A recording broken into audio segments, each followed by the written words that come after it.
हाय दोस्तों, कैसे हैं आप सब। उम्मीद है आप सब अच्छे होंगे। चलिए आज हम बात करने वाले हैं एक नया रीजनल ऑर्गेनाइजेशन, वो है सार्क। सार्क यानी कि south Asian association for regional cooperation की। दोस्तों, जिस प्रकार मैंने पहले बताया था कि after the second world war विश्व में काफ़ी सारे कंट्री जो है वो डीकोलोनाइज होते हैं और सभी इंडिपेंडेंटली एग्जिस्ट करते हैं, सभी अब इंडिपेंडेंट सॉवरेन स्टेट बन जाते हैं। इसके बाद क्या होता है, काफ़ी सारे जो नेशंस जो रीजन वाइज होते हैं वो आपस में एकजुट होने का प्रयास करते हैं ताकि उनके बीच में regional cultural, educational, political, social जो कोऑपरेशन हो, टेक्नोलॉजिकल कोऑपरेशन हो, वो हो सके। तो इस प्रकार देखते हैं कि 1980s खास करके सेकेंड वर्ल्ड वॉर के बाद क्या होता है, काफ़ी सारे रीजनल ऑर्गेनाइजेशन का उद्भव होते हुए हमें दिखता है। जैसे कि मैंने इसके पहले आसियान की बात की थी, आसियान जो 1967 में बनी थी। आज हम लोग चलिए बात करते हैं सार्क की। सार्क की कहानी जो है थोड़ी दिलचस्प है।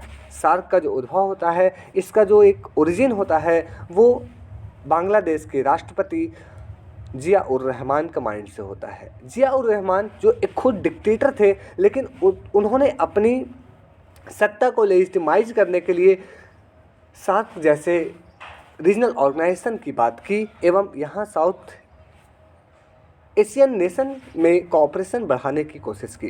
खैर, चलिए बात करते हैं इसके मेजर बिंदुज को। ये देख सकते हैं कि सार्क में टोटल 8 कंट्रीज़ हैं। इन 8 कंट्रीज़ की बात हम लोग अभी करेंगे। हम लोग देखते हैं कि south Asian association for regional cooperation जो सार्क है वो कब इस्टेब्लिश होता है। तो it was formally inaugurated in the first meeting of heads of the state of government of South Asian countries in 8th दिसंबर 1985 इन ढाका। 8 दिसंबर 1885 ढाका में जो एक बैठक होता है, जो डिफरेंट साउथ एशियन कंट्रीज़ के गवर्नमेंट होते हैं, वहाँ पर इसकी इनाग्रेशन होती है। इसकी अगर बात करें मेंबर्स की, तो इनिशियल इसमें 7 मेंबर्स थे, जिसमें देख सकते हैं आप बांग्लादेश, भूटान, इंडिया, मालदीव, नेपाल, पाकिस्तान और श्रीलंका। और 8 जो लास्ट कंट्री जो इसमें जुड़ा था वो था अफ़गानिस्तान, जो 2007 में इसमें ऐड हुआ था। इसकी फॉर्मेशन में हम देखते हैं काफ़ी सारे कंट्री जो हैं सपोर्ट करते हैं, जैसे नेपाल भी इसको सपोर्ट करता है, बांग्लादेश भी सपोर्ट करता है। लेकिन दिलचस्प बात यह है कि इंडिया इनिशियली इस ऑर्गेनाइजेशन में शामिल होने के लिए समर्थन नहीं दिया था, लेकिन हालांकि बाद में ये शामिल हो गया था। इसके बाद देखते हैं इसके हेडक्वार्टर जो है वो कहाँ है, तो वो नेपाल काठमांडू में है। तो ये थे कुछ क्विक फैक्ट्स जो आपको याद रखने चाहिए। चलिए अब आगे बात करते हैं, what are the objectives of SAARC. अगर इसके ऑब्जेक्टिव्स, उद्देश्य की बात करें तो सबसे पहला है most important, to promote the welfare of the people of South Asia and to improve their quality of life. मतलब साउथ एशियन कंट्रीज जो हैं, वहाँ के लोग जो हैं, उनकी लाइफ क्वालिटी को, लिविंग स्टैंडर्ड को इम्प्रूव करना।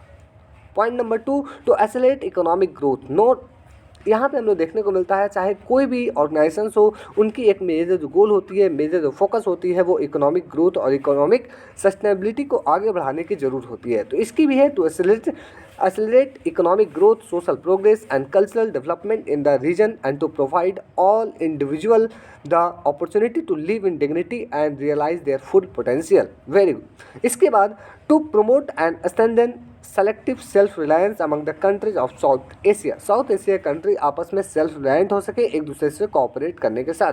To contribute to mutual trust, understanding and appreciation of one another problem.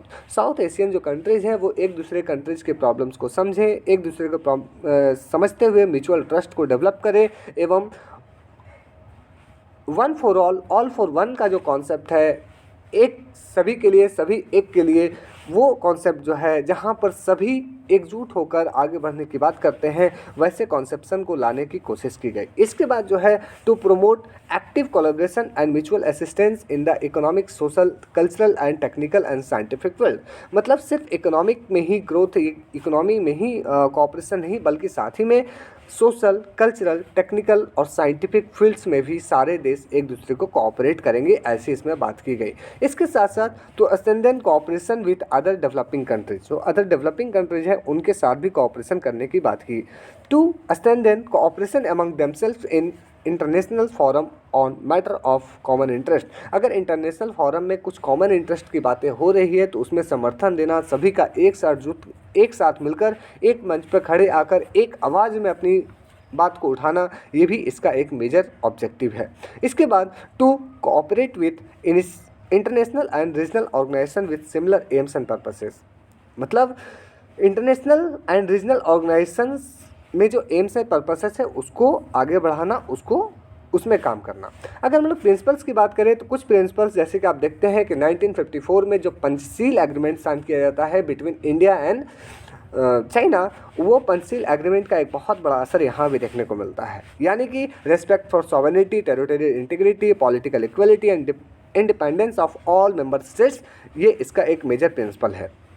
इसके साथ साथ non interference in the internal matter, ये भी है। इसके साथ साथ कोऑपरेशन फॉर म्यूचुअल बेनिफिट, ये भी है। इसके साथ साथ all decision to be taken unanimously and need a quorum of all 8 members, मतलब सभी के समर्थन से, सभी के सहयोग से ही डिसीजन कोई भी लिया जाएगा।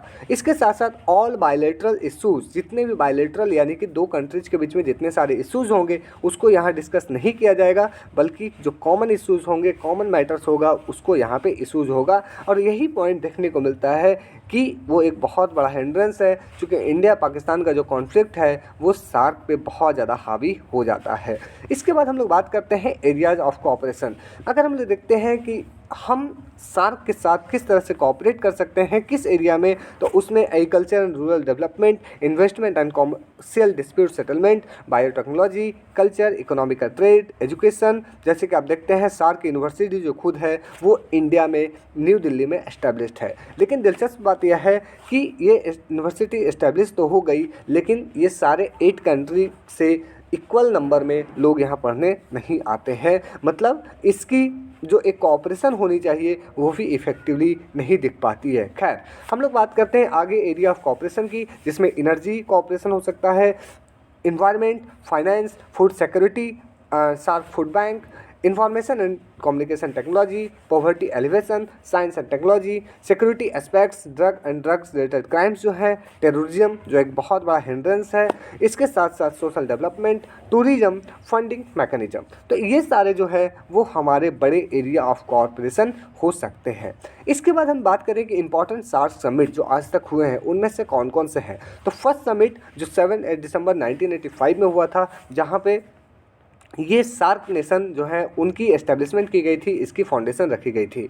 अगर सेकंड की बात करें तो सेकंड जो है 17 दिसंबर 1986 में हुआ था, वो बेंगलोर यानी कि इंडिया में हुआ था। अगर क्वेश्चन आता है कि सार्क का पहला इंडिया में समिट कहाँ और कब हुआ, तो ये बेंगलोर 1986 में हुआ था। इसके बाद 8th समिट जो है 1995 2 से 4 मई से 2 से 4 मई ये न्यू दिल्ली में होता है।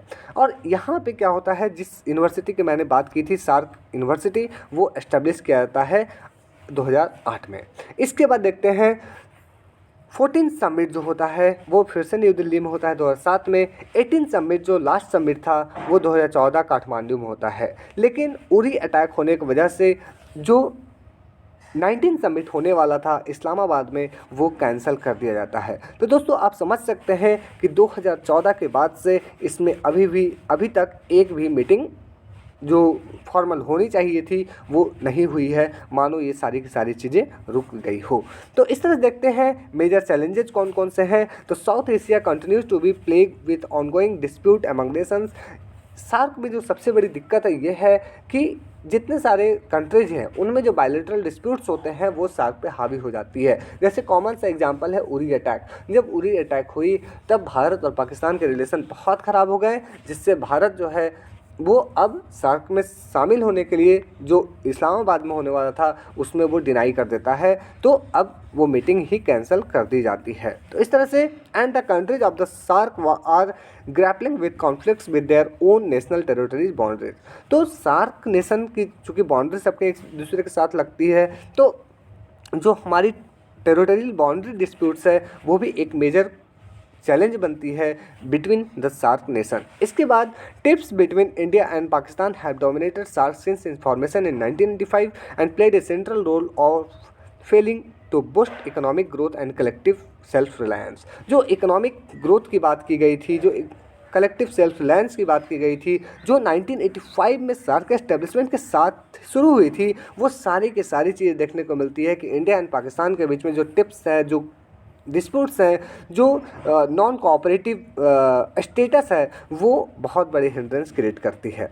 इसके साथ साथ both countries have undermined to block to the extent that members do not trade through bilateral partnership then as a region। इसके बाद as a result growth gap in south Asia है वाइडनिंग शार्पली। एक सबसे बड़ा challenge ये है कि south Asian country जो हैं उनमें आपस में म्यूचुअल अंडरस्टैंडिंग, म्यूचुअल जो एक ट्रस्ट होना चाहिए, उसमें कमी देखने को मिलती है। सार्क के बाकी जो 7 नेशंस हैं वो सभी के सभी एक साथ कलेक्टिवली इंडिया को शक के निगाह से देखते हैं, क्योंकि इंडिया जो है वो सबसे मोस्ट पॉपुलस है, सबसे मोस्ट लार्ज एरिया है और इंडिया की इकोनॉमी ये सारे कंट्री से ज़्यादा है। तो अगर इंडिया कुछ भी काम करता है तो ये सार्क के बाकी नेशंस को लगता है कि इंडिया ज़रूर इससे पर्सनल बेनिफिट के लिए वो काम कर रही है। तो किसी भी ऑर्गेनाइजेशन को चलाने के लिए, किसी भी रिलेशनशिप को चलाने के लिए जो सबसे बड़ी बात होती है वो होती है म्यूचुअल ट्रस्ट की दोस्तों। तो इस प्रकार ये सारे चैलेंजेज हैं। इसके साथ साथ कुछ और भी प्रॉब्लम्स, जैसे यहाँ पर हम लोग देखते हैं कि सार्क नेशंस के बीच में एक बड़ी प्रॉब्लम दिखती है, वो है पॉलिसी ऑफ नॉन इंटरफेरेंस। जो नॉन इंटरफेरेंस की पॉलिसी होती है उसमें हिंड्रेंस देखने को मिलती है। इसके बाद campaign by soft power of India, large variety regional and cultural differences. जो साउथ एशियन कंट्रीज हैं उनमें कल्चरल डिफरेंसेस काफ़ी ज़्यादा हैं। Lack of financial resources and advance technologies. जो साउथ एशियन कंट्रीज हैं वो सारे के सारे डेवलपिंग नेशंस हैं और इनमें एक जो फाइनेंशियल रिसोर्सेज और एडवांस टेक्नोलॉजीज होनी चाहिए उसकी भी कमी देखने को मिलती है। इसके साथ साथ जो बायलैटरल डिस्प्यूट्स हैं, डिफरेंसेस है, वो एक बहुत बड़ा थ्रेट निकल कर सामने आती है in the success of SAARC. इसके साथ साथ पॉलिटिकल इंस्टेबिलिटी हमें देखने को मिलता है कि पाकिस्तान हो या बांग्लादेश हो या तो फिर हमें श्रीलंका में जिस तरह से पॉलिटिकल इंस्टेबिलिटी देखने को मिलती है वो एक बहुत बड़ा थ्रेट होता है। इसके साथ साथ जियो पॉलिटिकल टेंशंस, इसके साथ साथ trust deficit and lack of social cohesion, जिसकी मैंने पहले बात की, यानी कि ये जो कंट्री मेंबर्स हैं इनमें पर्सनल या बायलैटरल या कलेक्टिव जो ट्रस्ट होना चाहिए वो नहीं देखने को मिलता ही है। और इसके साथ साथ जो ग्लोबल चैलेंजेज है जैसे टेररिज्म, इन्वायरमेंटलिज्म, ये सारे चीज़ों पे एक साथ एक जैसा सबका जो स्टैंड होना चाहिए वो हमें देखने को नहीं मिलता है। तो इस तरह से ये कुछ मेजर चैलेंजेज हैं। अगर हम बात करें इंडिया और सार्क, इंडिया सार्क का जो स्टैंड था, मतलब इंडिया का सार्क नेशंस के साथ जो स्टैंड था इन द टाइम ऑफ कोविड-19 वो बहुत बड़ा था। एक बड़े भाई की भांति इंडिया ने भूमिका प्ले किया था, अपना रोल प्ले किया था। इसमें देखने को मिलता है कि इंडिया जो है वो सार्क नेशंस के लीडर के साथ मिलकर कोविड-19 में हेल्प करने के लिए 15 मार्च 2020 को एक मीटिंग ऑनलाइन आयोजित की जाती है, जिसमें $10 मिलियन का एक फंड घोषणा किया जाता है और इंडिया इसको क्रिएट करता है ताकि इसेंशियल ड्रग्स हो सके, एंटीबायोटिक्स हो सके, मेडिकल किट्स हो सके, कोविड-19 प्रोटेक्शन किट्स हो सके और अदर लेबोरेटरी हॉस्पिटल इक्विपमेंट्स हो सके। ये सबका हेल्प, इस सबका सबको हेल्प करते हुए हम सार्क नेशंस को हेल्प करें, यानी कि इस फंड का यूज करते हुए जितने भी सार्क नेशंस हैं, 8 कंट्री मेंबर्स हैं, वो अपनी कंट्रीज में इसका इस्तेमाल कर सकते थे। तो इस तरह देखते हैं कि सार्क जो है आज 2014 के बाद से इसकी कोई भी मीटिंग नहीं हुई दोस्तों। इसके साथ साथ इसके कंट्री मेंबर्स के बीच में खुद से कोई म्यूचुअल जो अंडरस्टैंडिंग होनी चाहिए, म्यूचुअल ट्रस्ट होनी चाहिए, उसकी एक बहुत बड़ी कमी देखने को मिलती है। तो हमें देखने को मिलता है कि कई बार इसमें आपस में चीज़ें आगे बढ़ाने की कोशिश की गई, लेकिन इसके बावजूद वो सही साबित या निश्चित सक्सेस साबित नहीं हुई। हमें देखने को मिलता है कि साफ्टा जो साइन हुआ, south Asian free trade agreement, उसमें भी हमें सक्सेसफुल देखने को नहीं मिलता है। तो इस तरह से सार्क में अभी काफ़ी कुछ सुधार की ज़रूरत है। इन सारे कंट्रीज के बीच में mutual trust, mutual benefit, mutual cooperation जैसी चीज़ों को आगे बढ़ाने की ज़रूरत है और जो कलेक्टिव सिक्योरिटी के साथ साथ कलेक्टिव अप्रोच होनी चाहिए, उसको आगे बढ़ाने की ज़रूरत है। तो उम्मीद है आपको ये छोटी सी वीडियो लेकिन काफ़ी इंपॉर्टेंट वीडियो समझ में आई होगी, आपके लिए हेल्पफुल होगी। फिर मिलते हैं नेक्स्ट वीडियो में, तब तक के लिए धन्यवाद। जय हिंद।